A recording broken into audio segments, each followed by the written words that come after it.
Hi, welcome to Password Management, The Challenges. My name is Mike Bryan, and I'm the Youth Engagement Manager for CyberUp. This presentation is going to be all about password management, storage, and usage, because passwords are the most common method for users to prove their identity when entering computer systems or websites. It acts as the first line of defense against people who shouldn't be accessing those systems or websites.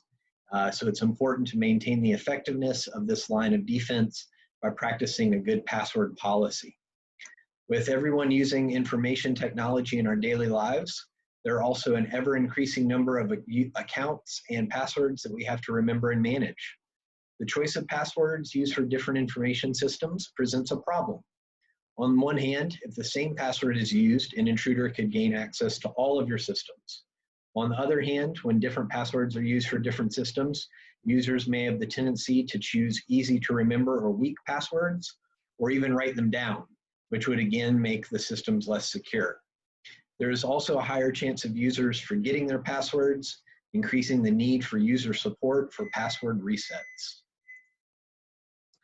A password is a convenient and easy method for users to identify themselves when entering a computer system.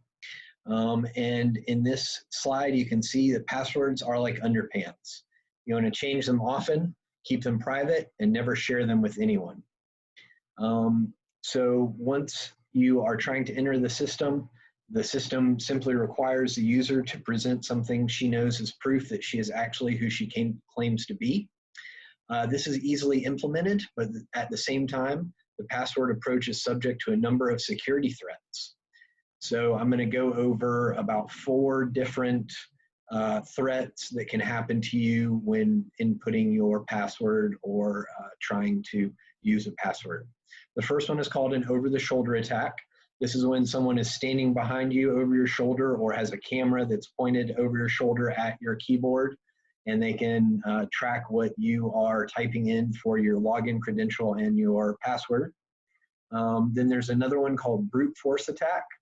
This uses a computer software program called a password cracker that automatically generates passwords, trying all possible combinations until a valid password is found. And with recent advances in computing power, the time needed to execute a successful brute force attack has dropped considerably. Then next, we have a sniffing attack. So this has to do with when a password is sent over a network. You have one user here, another user here, and the password is going in between them. In a sniffing attack, there's a man in the middle who has the ability to sniff out that password, and they take that password and login credentials, and then they're able to get into your stuff. And then last is a login spoofing attack. So this is when an attacker sets up a fake login screen that is similar in look and feel to the real login screen. Then a user logs into the fake screen and her password gets recorded and transmitted to the attacker. So all of these attacks, if successful, can help unauthorized users find the passwords of legitimate users. Systems using passwords as the only authentication method will be unable to differentiate whether the holder of the password is a valid user or not. And so that is why we have multi-factor authentication now, which if you have a Gmail account, I'm sure you've experienced this. When you try to log into your Gmail from an unknown device or a new computer, it's going to say, we want to send you a text or give you a telephone call or in order to verify that you are who you say you are. And you can choose text or call, and then they will text you or call you and confirm by giving you a PIN number. You input that PIN number into the Google Gmail screen, and then it allows you into your email. These have become more and more common, and you're only going to see them more and more as time goes on because it is a very effective way to avoid hacking. So now we're going to move on to best practices on how to choose a good password. You can see here Bart has written on the board, I will not share my passwords with my friends, which is always good advice to take. But choosing a password is difficult. You don't want one too easy for someone to guess, but you also don't want one so hard that you cannot remember it. One of the newest ideas in passwords are passphrases, similar to what you've seen that Bart has drawn on the chalkboard here. Passphrases can be used for home or work logins, and most passphrases would take a computer millions of years to crack. These present an alternative to the traditional password made up of a combination of random numbers, letters, and symbols, and have proven quite effective. When we have a demonstration at the end of the presentation, I'll type in a passphrase and for my password, and you'll see how long it takes to crack it. Now, these are badly chosen passwords that can be easily guessed or cracked using a password cracker, and these password crackers are freely available on the internet. So anything that contains the word password, you don't want to use that. If it has consecutive numbers or consecutive letters, you don't want to use that. You don't want to use a person's name, especially not your own or your spouse's or your pets or your family members. You don't want to repeat the same letter or repeat the same number. These are all bad things to do. You can also attempt to use administrator as a login name. That's not a good idea. Don't use any vendors' names in the password. Don't use adjacent keys on the keyboard like QWERTY. Try not to use dictionary words. They're more easily guessed by password crackers. And then the list goes on. So you don't also want to use any other piece of information that is only tied to you. The next slide will get into further detail about that. But any of these things can be easily discovered by a clever hacker about you online or through some phone calls or through some emails. Be careful when you're online, not just what information you put into apps and websites, but which apps and websites that you use. So now, to avoid falling prey to attackers, there are a number of simple rules that can be followed when you create a password. So don't use your login name in any form, not as is, not reverse, not capitalized, nothing like that. Like I said, don't use your first, middle, or last name, or your spouse's or child's or pet's name. Don't use any other information easily obtained about you. That could include ID card numbers, license numbers, telephone numbers, birth dates, the name of the street that you live on, etc. Then do not use a password that contains all digits or all the same letters. We covered that one a second ago. Do not use consecutive letters or numbers. We also covered that one a second ago. Do not use adjacent keys on the keyboard like QWERTY. We covered that one just a second ago. Then do not use a word that can be found in the dictionary. This is hard not to do, but if possible, try not to use a dictionary word. Don't use any well-known abbreviations.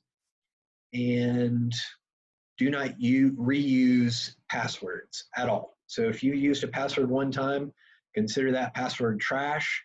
After it's been used for 3 to 6 months, then you're going to want to change it and not use it again, even for another website. And then last, this one should be self-evident, but has to be said, don't use the same password for everything.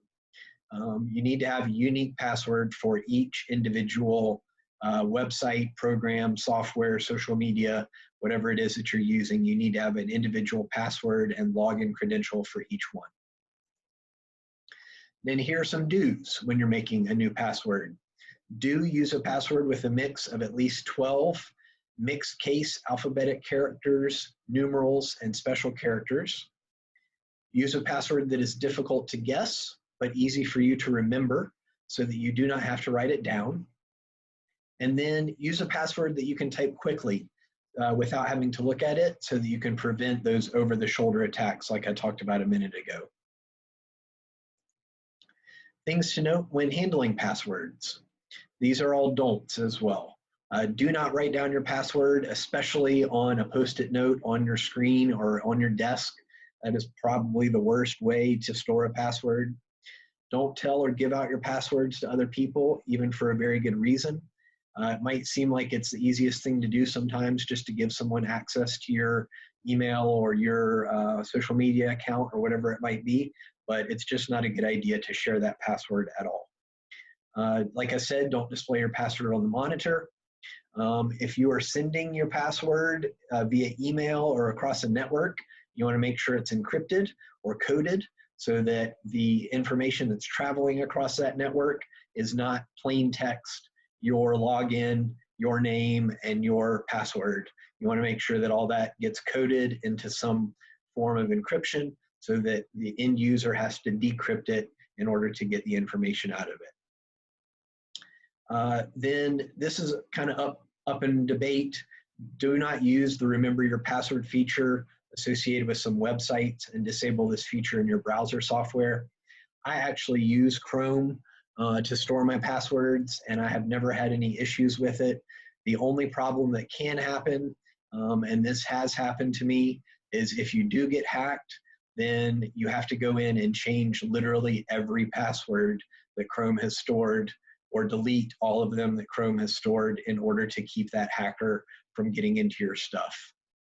And then last, don't store your password on media like a USB drive unless it's encrypted.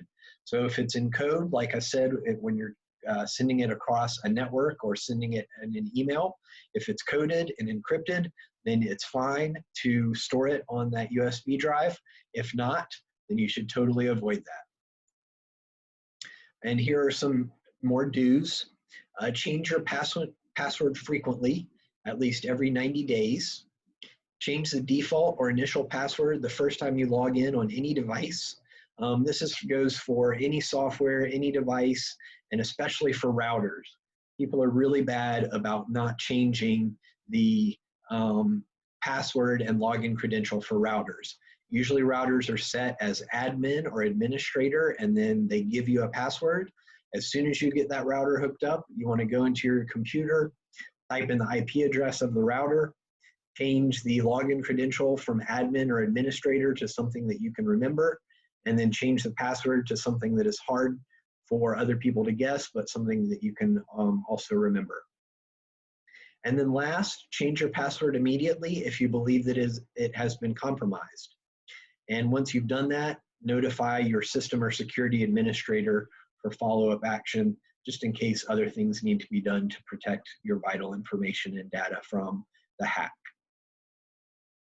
Here you see a couple or three different password storage applications. There's some that are available for free and some available for purchase. Notable ones are LastPass and Dashlane. You'll see the deer symbol is the Dashlane one, and then LastPass actually says LastPass, so that one's easy to pick out. Dashlane claims that they've never been hacked. And even if the hacker did get into their system, they claim that they have a master key that protects the encryption of all of their passwords and login credentials. So the data would have been safe because the hacker would not have had access to that master key or password. It is somewhat debatable how safe and secure these applications are, even though millions of people probably use these every day. And now even browsers like Chrome will store your passwords for you, come up with unique passwords for you, and tell you if your password has been jeopardized. And I would recommend turning on that feature if you use the Chrome browser.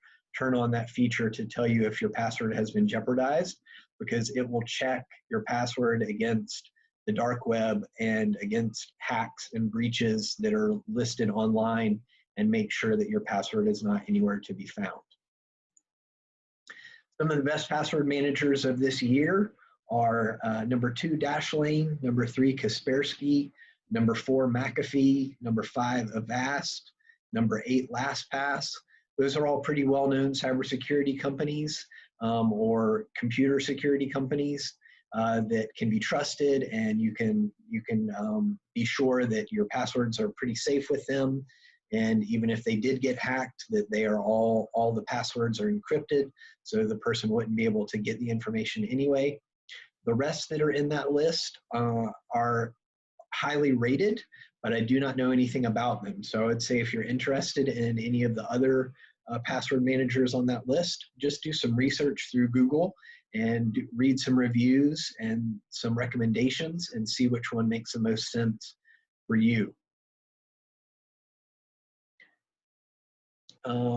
So some products notice when you change your password and offer to update it, and some even record your login during the process of signing up for a new secure website.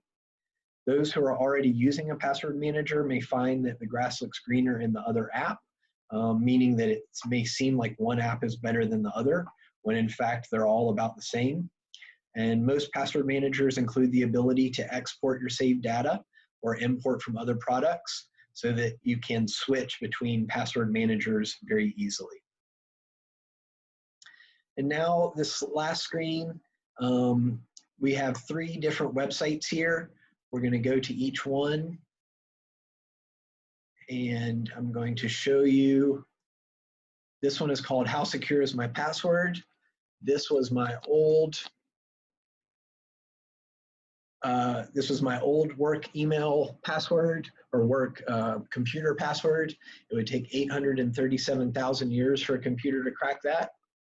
And then now check out my school password, 552 quadrillion years. So that one is a really safe password. And you can see it's not only long, but it's complicated. So howsecureismypassword.net. It's a fun thing to do with family members and friends and students. And you can learn to see how safe your password is just by using this website. Then next, there's Have I Been Pawned? And Have I Been Pawned checks to see if your email address has been found on the dark web. So this is my work email address. And you'll see that it has not been pawned. It's not on any breached account, and it's not been pasted into any databases on the dark web. So I am safe there. You can do this at home. It's just haveibeenpawned.com, and pawned has no vowel at the beginning. So it looks like PWNED. And then last, we have another website called Interland, and this is a Google website that is all about cybersecurity. I'm going to turn this music down. So there are 4 different games in Interland.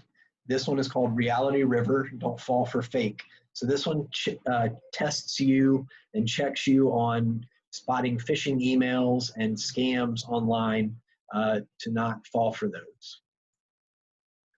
Then Mindful Mountain is all about the information that you put out on the internet about yourself and making sure that you're sharing with care. So this just double checks to make sure that any personally identifiable information that you have on the internet is only being shared with the people that it absolutely has to be shared with. Next is Tower of Treasure, Secure Your Secrets. So this is all about protecting your data and information online and in your software programs from hackers. You don't want to give them any opportunity to get into any of your software or social media or programs because they can wreak havoc on that stuff. And then last is called Kind Kingdom, and this one is all about it's cool to be kind.